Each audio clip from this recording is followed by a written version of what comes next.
Hi, all my Cancer friends. Welcome back to my YouTube channel. My name is Teri Hunter.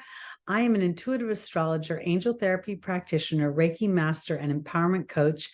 And I'm here today with your February 2023 monthly horoscope. These horoscopes are based on whole sign Western astrology. So I'm talking to Cancer rising. So when I talk about the house it's in, it's based on that. If you do not know your rising sign, you can go to any one of the free birth calculators on the internet, and all you need is your exact time of birth and your location, and it will give you that information. So let's jump right in. The month, we had in January both Mars and Mercury retrograde. It made the beginning of the year feel very stagnant and stuttered and sort of as if things weren't moving. Now in February, we see all the planets moving forward. We won't have another retrograde until May, I believe, when Pluto starts its retrograde. So this is a real opportunity to get some traction. That's what I'm talking about. So let's start off with the 4th of February. We have the moon and Jupiter making a trine at 6 degrees exact. The moon is in your 2nd house of Leo, and Jupiter is in your 10th house of Aries. This is a very favorable aspect for you. This is really directly related to your skills, how you feel about it. The moon is your natural ruler, and the 2nd house rules my skills and my voice. It also rules my self-worth. It rules my possessions. And making this trine to Jupiter, the planet of expansion, of good luck, of wealth, of my personal beliefs, really gives me Teri, as an intuitive astrologer, the feeling that Cancer is starting to connect to their talents in a way that is starting to feel exciting, connecting to their voice, whatever voice that is. And I'm not necessarily talking about actually speaking or singing, although that is applicable. I also think it's about potentially how you are connecting intuitively with your inner child, your self-care, how many permissions are you giving yourself for your personal enjoyment and pleasure. Leo by nature rules the performer, the entertainer, the child, and also the clown. And so there's a lot of light energy around it in some ways. And making this trine to your 10th house of career, of the public eye, of how people see you, like literally it would represent, something like this where people around the world see me. I may not be aware of it, but they do. And they form an opinion of me. So here, I think what's going on is Cancer as an opportunity to really take this dynamic of Aries being about the self and Leo being about my personal pleasure. And here you have an opportunity to come together in a harmonious aspect to see your own value as you put yourself out in the public eye. And I want to offer it this way because Cancer is a nurturing energy and oftentimes defers their self-care to the care of others. And that's why I think this is super important, because I think this is an opportunity for you to see the importance of self-care and how that is the platform for actually caring for others in a more efficient and effective way. We have a series of full moons at the 16th degree, 7 in total when all is said and done. So we are having, since last October all the way through till April, we'll be seeing this theme. And I bring this up because this is important for you to be able to connect to the idea that if you're overly selfless to another human to your detriment, that it's really not being a nurturer or a caretaker, because it's setting an example of sacrifice. And I believe that care for others should come from a joyous energy. And this is what the moon trining Jupiter is giving you an opportunity to do, to see how when you value yourself, when you nurture yourself, you actually create more expansion, more wealth, more faith, more concrete ideology about who and what you are in the world. We also have on the 4th of February, Venus at the 10th degree in Pisces, which is your 9th house, making a square to Mars in Gemini in your 12th house. I believe for my Cancers that the 9th house represents my beliefs. The 12th house represents ancestral energy. It's where we see there's a large past life influence in the 12th house.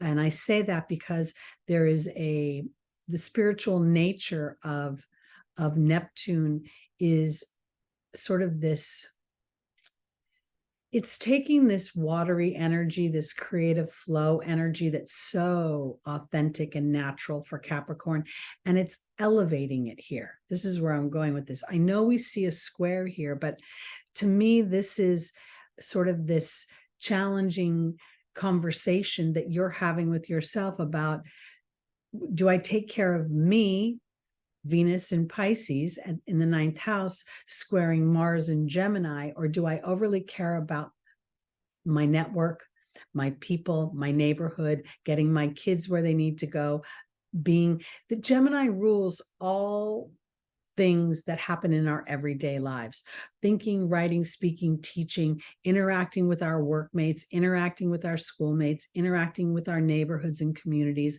It's literally where you drive to the pickup line at school to get your kids.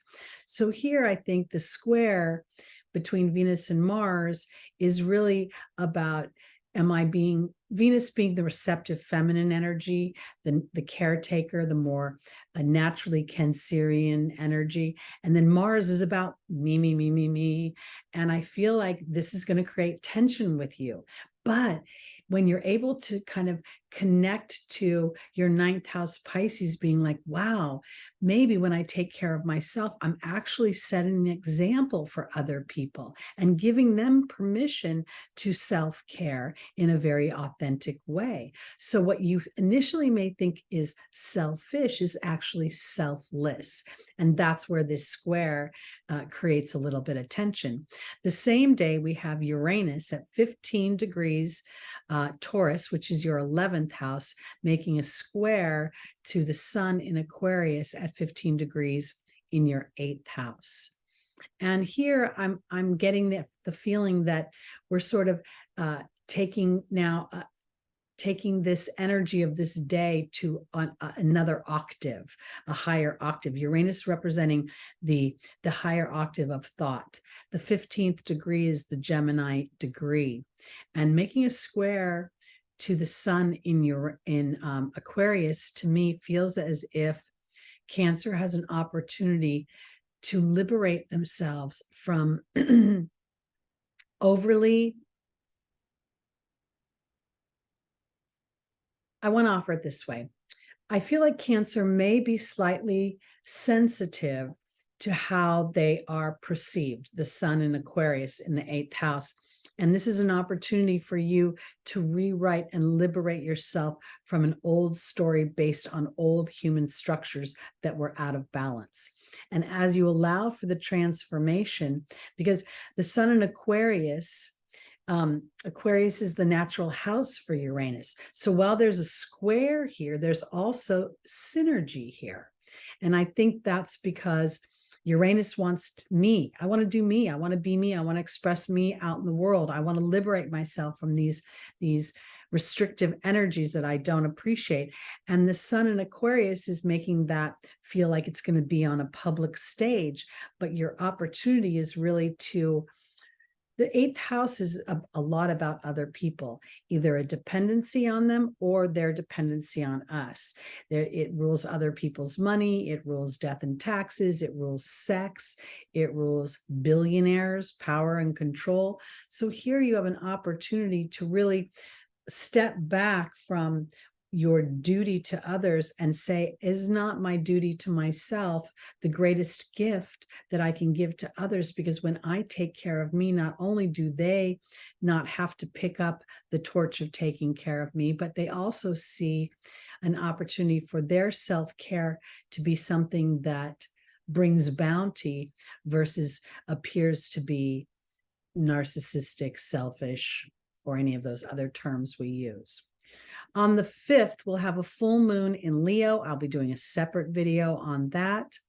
On the 9th and or the 10th, depending upon where you are in the world, we have Mercury at 28 degrees Capricorn in your 7th house, making an exact conjunction to Pluto at 28 degrees. The 28th degree is the Cancerian degree. It is also the degree where the 28 reduces down to a 1. So I'm very much seeing a theme throughout all the signs where the ones are coming up to make us in our human bodies aware of our thoughts, and our thoughts are manifesting, whether we are conscious of that or not. Now, this is in your 7th house of contractual partnerships, of diplomacy, of harmony, of peace, of cooperation. And oftentimes in a Cancer energy, I get so much giving to others that we're not balancing it out by giving to the self. So here, I think Mercury and Pluto are having a renovative conversation. Pluto's asking Mercury, what is the deep psychology beneath your thoughts? Mercury moves very quickly. Mercury tends to take small bits of information and move around the zodiac, dispensing those pieces of information. And here Pluto's going, slow down. I want you to actually think about it, because you may be moving on a system that has expired, a way of thinking and a way of interacting within your partnerships that is not giving you the full attention that you deserve. On the 11th, Mercury will move into Aquarius, which is your 8th house. So here we're taking the conversation that you had with Pluto, that Mercury had with Pluto here the day before, maybe 2 days before, is now moving into your 8th house, giving you an opportunity again to transform that. Now, I think sometimes in the human experience, when we think of transformation, we tend to go a little black and white. And here's where I think it gets a little bit gray, because we have, your natural ruler, the moon, is always going to be an intuitive energy, an emotional energy. So as you start to give life to the idea through your mercurial dynamics, that your best way to transform is to give life to your intuitive body, to give time and attention to study, to read, to learn about your spiritual path and what you want for yourself. I think this is trying to release you from bondages, or even maybe, there's this bit of a feeling of exile when it comes to Aquarius, because it's so innovative and so outside the box. It can feel very alien in this earthly experience. And here, I think this is an opportunity for you to start to think that if I take care of me and my deeper wants and desires, if I'm authentic with that, do I not contribute to the whole in a way that is so much more transformational? On the 15th, we have Venus and Neptune in an exact conjunction at the 24th degree of Pisces in your 9th house, squaring the moon at 25 degrees Sagittarius, your 6th house. This really, for me, is with Cancer, for some reason, I'm going to your health here. And I want to offer it this way, because I don't think it's about good health or bad health. But again, if the Cancer energy for me, I always kind of see a dinner table where the whole family is sitting around and mom is still in the kitchen, or dad. Whoever's the Cancer preparing the food in the kitchen is going to end up eating a cold meal at the table alone. So here, when I see this conjunction between Venus and Neptune, in Pisces at the Piscean degree in the 9th house gives me an opportunity to rewrite my beliefs and my self-worth in relation to the square to the moon in Sagittarius. Because the square energy is asking you to adopt from an intuitive self-care nurturing place Sagittarian dynamics. So Sagittarius, while it's your 6th house, where have I enslaved my emotional body, where have I perceived that I must be of dutiful service to those around me rather than being of dutiful service to myself and seeing that as a gift that I give to others? The Sagittarius naturally rules the 9th house. And this is where we see, I could talk about PhDs and higher education, the Supreme Court, and all the other things that rules. But the big deal here is it rules who am I, why am I here, and why do I matter? And now I think that square to the 6th house of Sagittarius, which is the natural 9th house, is saying, because the natural 6th house is Virgo, ruled by Mercury. So here we're again seeing an opportunity to incorporate the thinking mind with the feeling aspect, with the emotional and nurturing aspect. And in doing so, this is rewriting and going into foreign territory, but it initially feels tense and uncomfortable for you. But I think as you start to experiment and explore these dynamics, and you are cognizant and aware of other people's response to them, you may actually see something that you didn't expect, which is support of this endeavor, rather than other people saying, well, you're not taking care of me anymore. Why aren't you doing for me? Do for me, do for me. This is very much what Cancer tends to do or to be. On the 18th, the sun will enter Pisces. So here we see the sun will soon join up with Neptune, and I don't think the sun will meet with Pisces meet with Venus just yet, because Venus is going to be moseying on into Aries in short order. But this is again in your 9th house. So there is an illumination of your belief system. And I believe that it's illuminating, are you putting yourself as a priority in your life? We see we'll have a new moon in Pisces on the 19th. I'll be doing a separate video on that. And on the 20th, Venus will move into Aries. When Venus moves into Aries, she gets feisty. She gets fiery and passionate, and she's a little rogue. She's like, I want it to be about me here. I want to be recognized here. And yet she still has a little trepidation about that.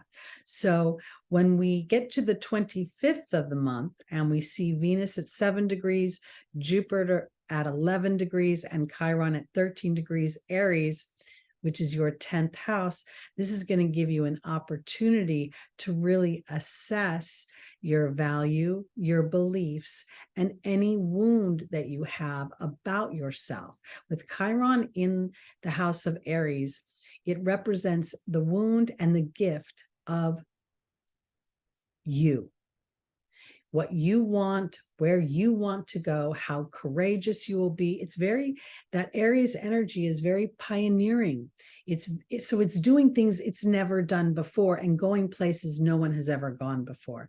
And I think that as you feel this energy and, towards this Venus is going to get closer and closer and ultimately make a conjunction with Jupiter. And then they are both going to pass over Chiron. And this is where I believe the belief system changes, where you have an opportunity to really extract the gifts that Chiron offers, because Chiron was a healer of great. He was revered by many. Well, centaurs were not considered, I want to say this gently, they were outcasts a bit. Centaurs were not integrated into society, and yet Chiron was able to transcend that and be revered by many for his healing skills. So here you have an opportunity, Cancer, to come together and to really start to feel that as you allow for the privilege of for you to sit down and have a hot meal with everybody else. That's the way I want to put it, so that everybody is together. You're not somehow just providing for others. You will see a lot of, I believe, trepidation or doubt about your value to others start to subside. You'll start to feel more love. You'll start to feel more connectedness. And it sounds funny because Chiron, most people will only focus on the wound, but it is the wound that has propelled and compelled you to look in a certain direction so you could individualize and feel your own worth from the inside out. On the 28th, the last day of the month, we will have Mercury at 27 degrees, making a conjunction to Saturn at 29 degrees Aquarius in the 8th house of transformation. With Mercury being at 27 degrees, that reduces down to a 9, the 2 and the 7. And this is the culmination of a cycle. And to me, this is the cycle that Saturn is offering at the anaretic 29th degree, which also reduces down to an 11, which is the master number of thought. In your house of transformation, liberation, rebellion, and also, Aquarius represents your hopes and your dreams. So to me, for my Cancers, this is an opportunity for you to do a bit of individualization. And as a result of that, feel more connected to those who you love and care for and want to be embraced by. I also believe that at this time, Saturn is going to be tasking you to be slightly more cognizant of old emotional patterns that you may have.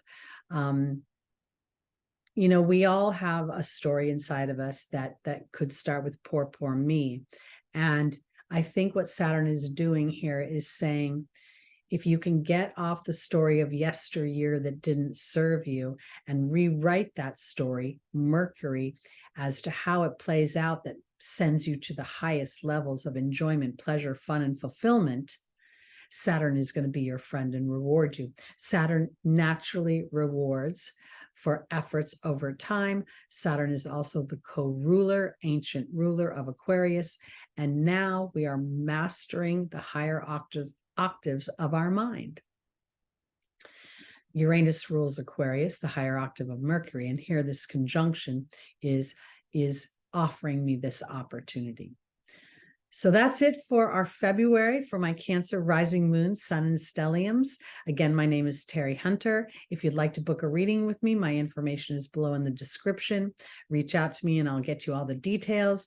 And please join me Sunday mornings, 11 a.m. Pacific time for our live stream where we get the angels' advice for traversing the transits on the week ahead. Okay, that's it for me, Cancer. Be sure to like, subscribe, share, and comment. I appreciate you. Sending love and light to you.